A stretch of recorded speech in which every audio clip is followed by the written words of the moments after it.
Listen to this observation by the great mental science practitioner of the early 20th century. His name was Thomas Troward. Quote, "The law of flotation was not discovered by contemplating the sinking of things, but by contemplating the floating of things which floated naturally, and then intelligently asking why they did so." Unquote. In the early days of shipbuilding, ships were made of wood, and the reasoning was that wood floats in water and iron sinks. Yet today, ships all over the world are built of iron. As people began studying the law of flotation, it was discovered that anything could float if it's lighter than the mass of liquid it displaces. So today, we're able to make iron float by the very same law that made it sink. Keep this example in mind as you listen and apply the contents of this chapter on connecting to all that you're intended to become. The key word here is contemplating, or what you're placing your thoughts on as you begin utilizing the enormous potential and the power of intention.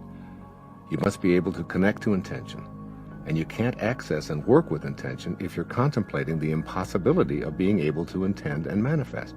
You can't discover the law of co-creation if you're contemplating what's missing. You can't discover the power of awakening if you're contemplating things that are still asleep. The secret to manifesting anything that you desire is your willingness and your ability to realign yourself so that your inner world is in harmony with the power of intention. Every single modern advance that you see and take for granted was created, and creating is what we're doing here in this chapter, by someone contemplating what they intend to manifest. The way to establish a relationship with spirit and access the power of this creating principle is to continuously contemplate yourself as being surrounded by the conditions you wish to produce. Dwell on the idea of a supreme infinite power producing the results that you desire. This power is the creative power of the universe. It's responsible for everything coming into focus. By trusting it to provide the form and the conditions for its manifestation, you establish a relationship to intention that allows you to be connected for as long as you practice this kind of personal intent. Entering into the spirit of intention. Whatever you intend to create in your life involves generating the same life-giving quality that brings everything into existence.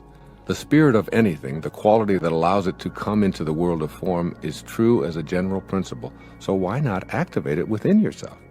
The power of intention simply awaits your ability to make the connection. How do you enter into the spirit of intention, which is all about feelings expressing life? You can nurture it by your continual ongoing expectation of the infallible spiritual law of increase being a part of your life. We saw it through our imaginary capacity to see higher vibrations, and we heard it in the voice given to it by spiritual masters throughout the ages. It's everywhere. It wants to express life. It's pure love in action. It's confident. And guess what? You are it. But you've forgotten that. You need to simply trust your ability to cheerfully rely upon spirit to express itself through and for you. Your task is to contemplate the energies of life, love, beauty, and kindness. Every action that's in harmony with this originating principle of intention gives expression to your own personal power of intention. Applying the 7 phases for connecting to intention. Having been in the business of human development for most of my life, the question I most frequently hear is, how do I go about getting what I want? At this juncture of my life, as I sit here recording this, my response is, if you become what you think about, and what you think about is getting what you want, then you'll stay in a state of wanting. So the answer to how to get what you want is to reframe the question.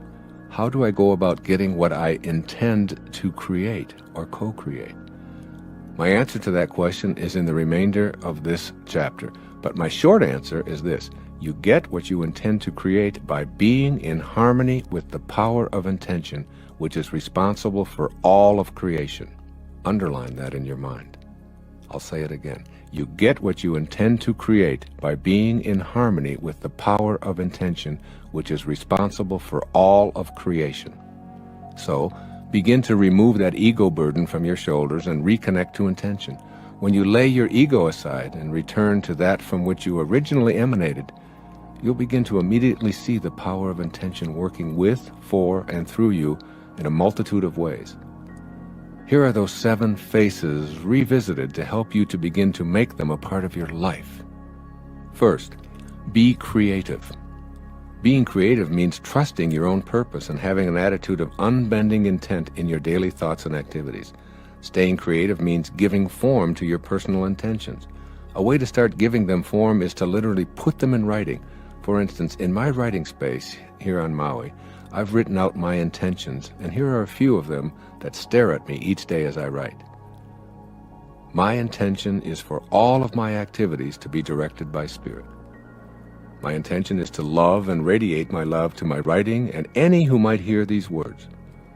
My intention is to trust in what comes through me and to be a vehicle of Spirit, judging none of it. My intention is to recognize the Spirit as my source and to detach from my ego. My intention is to do all that I can to elevate the collective consciousness to be more closely in rapport with the Spirit of the originating supreme power of intention. To express your creativity and put your own intentions into the world of the manifest, I recommend that you practice something called japa, a technique first offered by the ancient Vedas.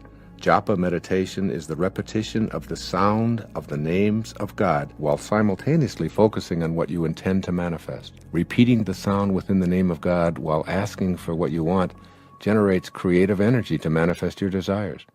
And your desires are the movement of the universal mind within you.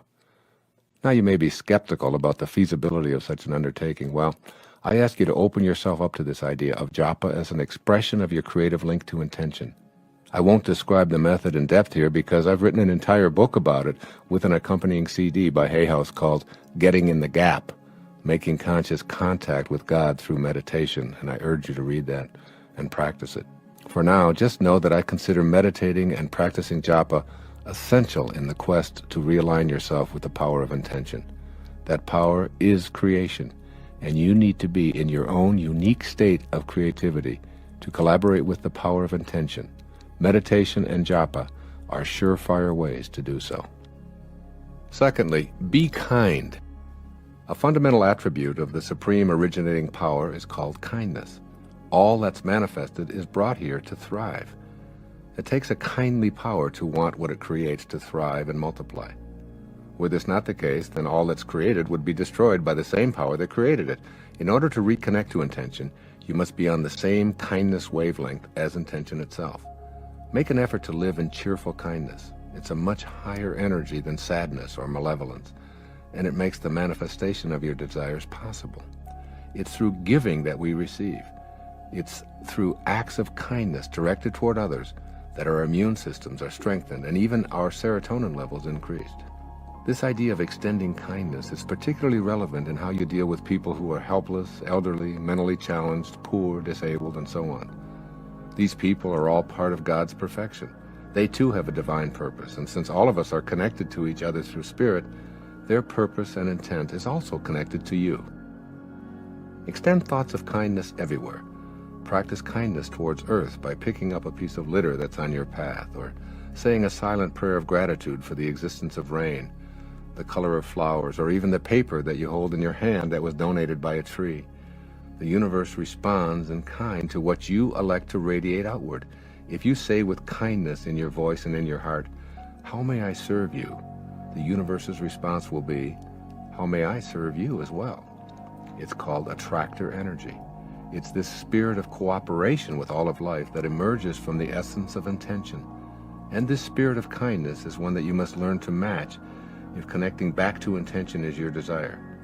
My daughter Summer has written from her experience about how small acts of kindness go a long way. Here's what she said in an essay she wrote. I was getting off the turnpike one rainy afternoon and I pulled up to the toll booth while fumbling through my purse. The woman smiled at me and said, "The car before you has paid your toll." I told her I was traveling alone and extended my money. She replied, "Yes, the man instructed me to tell the next person who came to my booth to have a brighter day." That small act of kindness did give me a brighter day. I felt so moved by someone I would never know, I began to wonder how I could brighten someone else's day.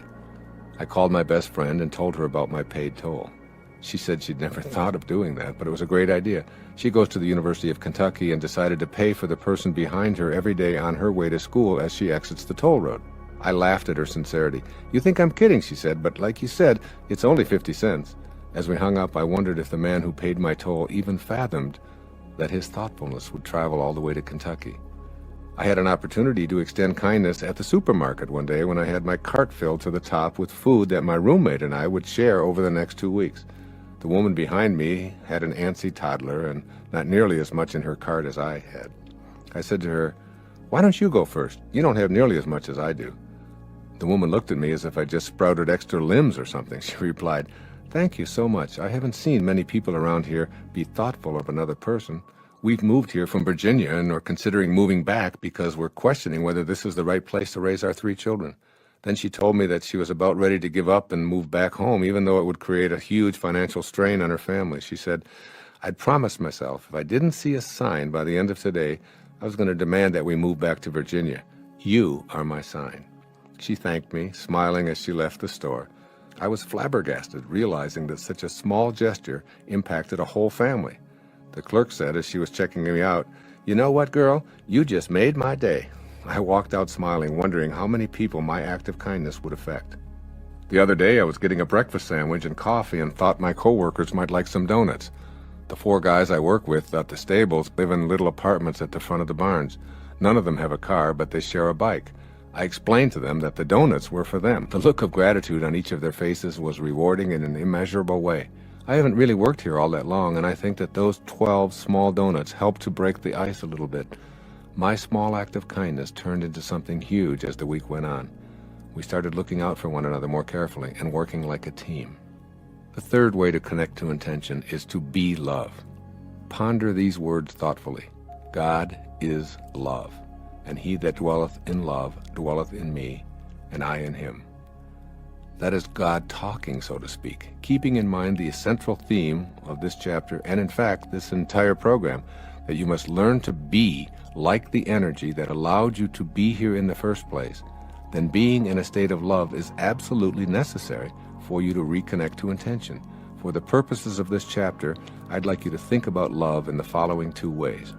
First, love is cooperation rather than competition. What I'd like you to be able to experience right here in physical form on planet Earth is the essence of the spiritual plane. If this were possible, it would mean that your very life is a manifestation of love. Were this to be true for you, you'd see all of life living together in harmony and cooperating with each other. You'd sense that the power of intention that originates all life cooperates with all other life forms to ensure growth and survival. You'd note that we all share the same life force, and the same invisible intelligence that beats my heart and your heart beats the heart of everyone on this planet. And secondly, love is the force behind the will of God. I'm not suggesting the kind of love that we define as affection or sentiment, nor is this kind of love a feeling that seeks to please and press favors on others. Imagine a kind of love that is the power of intention, the very energy that is the cause behind all of creation.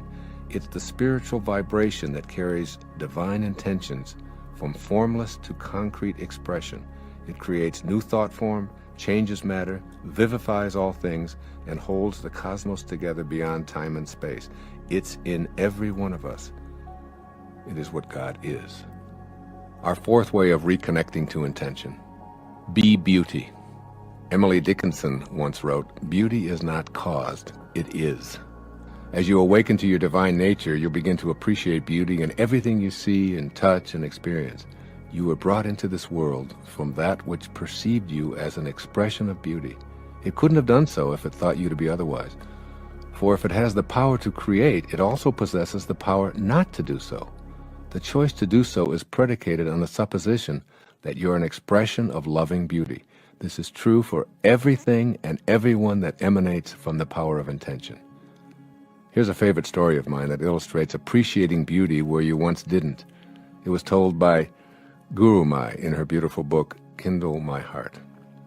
Quote, "There was a man who did not like his in-laws because he felt they took up more space in the house than they should. He went to a teacher who lived nearby as he had heard a lot about him, and he said, 'Please, please do something. I cannot bear my in-laws anymore. I love my wife, but my in-laws, never. They take up so much space in the house. Somehow I feel that they're always in my way.' Well, the teacher asked him, 'Do you have some chickens?' 'Yes, I do,' he said. 'Then put all of your chickens inside the house.' He did what the teacher said and then went back to him, and the teacher asked, "Is the problem solved?" He said, "No, it's worse." "Do you have any sheep?" he asked. "Yes." "Well, bring all the sheep inside." He did so, and he returned to the teacher. He said, "Is the problem now solved?" He said, "No, it's getting worse." He says, "Well, then do you have a dog?" He said, "Well, yes, I have. I have several." "Well," he said, "take all of those dogs back into the house." Finally, the man ran back to the teacher and said, "I came to you for help, but you're making my life worse than ever." The teacher said to him, "Now send all the chickens, the sheep, and the dogs back outside." The man went home and emptied the house of all the animals. There was so much space, he went back to the teacher. "Thank you," he said. "Thank you. You've solved all my problems." Number 5, as a way to connect to intention. Be ever expansive. The next time you see a garden full of flowers, observe the flowers that are alive and compare them to the flowers that you believe are dead. What's the difference? The dried up, dead flowers are no longer growing, while the alive flowers are indeed still growing. The all-emerging universal force that intended you into beingness and commences all of life is always growing and perpetually expanding. As with all 7 of these faces of intention, by reason of its universality, it must have a common nature with yours. By being in a state of ever-expanding and growing intellectually, emotionally, and spiritually, you're identifying with the universal mind. 6th, be abundant. Intention is endlessly abundant. There's no scarcity in the universal invisible world of spirit. As you contemplate connecting to intention, know in your heart that any attitude that you have that reflects a scarcity consciousness will hold you back. A reminder here is in order. You must match intention's attributes with your own in order to capitalize on those powers in your own life. When you shift to an abundance mindset, you repeat to yourself over and over and over again that you're unlimited because you emanated from the inexhaustible supply of intention. As this picture solidifies, you begin to act on this attitude of unbending intent. There's no other possibility. We become what we think about, and as Emerson reminded us, quote, "The ancestor to every action is a thought," unquote. As these thoughts of plenitude and excessive sufficiency become your way of thinking, the all-creating force to which you're always connected will begin to work with you in harmony with your thoughts, just as it worked with you in harmony with your thoughts of scarcity. If you think you can't manifest abundance into your life, you'll see intention agreeing with you and assisting you in the fulfillment of meager expectations. I personally seem to have arrived into this world fully connected to the abundance attributes of the spiritual world from which I emanated. As a child growing up in foster homes with poverty consciousness all around me, I was the richest kid in the orphanage, so to speak. I always thought I could have more money jingling in my pockets. I pictured it there, and I consequently acted on that picture. I'd collect soda pop bottles, shovel snow, bag groceries, cut lawns, carry out people's ashes from their coal furnaces, clean up yards, paint fences, babysit, deliver newspapers, and on and on and on. And always the universal force of abundance worked with me in providing opportunities. A snowstorm was a giant blessing for me. So too were discarded bottles by the side of the road and little old ladies who needed help carrying their groceries to their automobiles. Today, over a half a century later, I still have that abundance mentality. In a sense, I'm still collecting pop bottles, shoveling snow, and carrying out groceries for little old ladies. My vision hasn't changed, although the playing field is enlarged. It's all about having an inner picture of abundance, thinking in unlimited ways, and being open to the guidance that intention provides when you're in a state of rapport with it. And then being in a state of ecstatic gratitude and awe for how this whole thing works. Every time I see a coin on the street, I stop, I pick it up, put it into my pocket, and I say out loud, "Thank you, God, for this symbol of abundance that keeps flowing into my life." Never once have I ever said, "Why only a penny, God? You know I need a lot more than that." On this day, today, on a writing day, I arise at 4 a.m. with a knowing that my writing will complete what I've already envisioned in the contemplations of my imagination. The writing flows, and letters arrive from intention's manifest abundance, urging me to read a particular book or talk to a unique individual, and I know that it's all working in perfect, abundant unity. The phone rings, and just what I need to hear is resonating in my ear. I get up to get a glass of water, and my eyes fall on a book that's been on my bookshelves for 20 years, but this time I feel compelled to pick it up. I open it, and once again I'm being directed by Spirit's willingness to assist and guide me as long as I stay in harmony with it. It goes on and on and on in my life, and I'm reminded of Rumi's poetic words from 800 years ago. Sell your cleverness and purchase bewilderment. And finally, the seventh way of reconnecting to intention. It's called being receptive.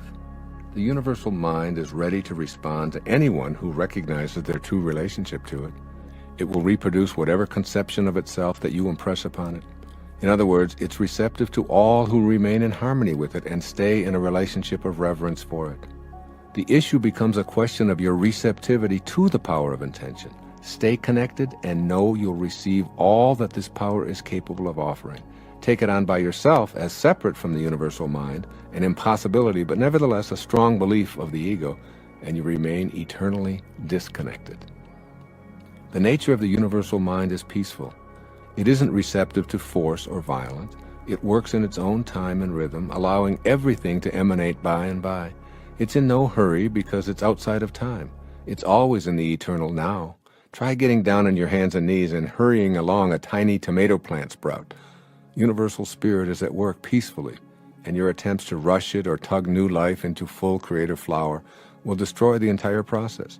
Being receptive means taking on a position of allowing your senior partner to handle your life for you. I accept the guidance and assistance of the same force that created me. I let go of my ego and I trust in this wisdom to move at its own peaceful place. I make no demands on it. This is how the all-creating field of intention creates. This is how you must think in order to reconnect to your source. You practice meditation because it allows you to receive the inner knowing of making conscious contact with God. By being peaceful, quiet, and receptive, you pattern yourself in the image of God, and you regain the power of your source. This is what this chapter, and indeed this entire program, is all about.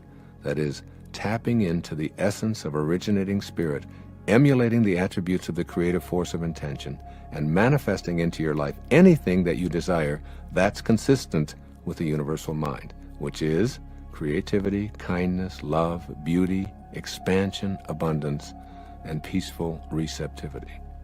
This concludes the steps for connecting to intention. But before you make this somersault into the inconceivable, I urge you to examine any and all self-imposed obstacles that need to be challenged and eradicated as you work anew at living and breathing this power of intention that was placed in your heart before a heart was even formed. Thank you for joining our session today. If you're ready to take your manifestation game to the next level, head over to the link in the description and get your own copy of the script today to unlock the power of the universe and manifest your dreams with ease.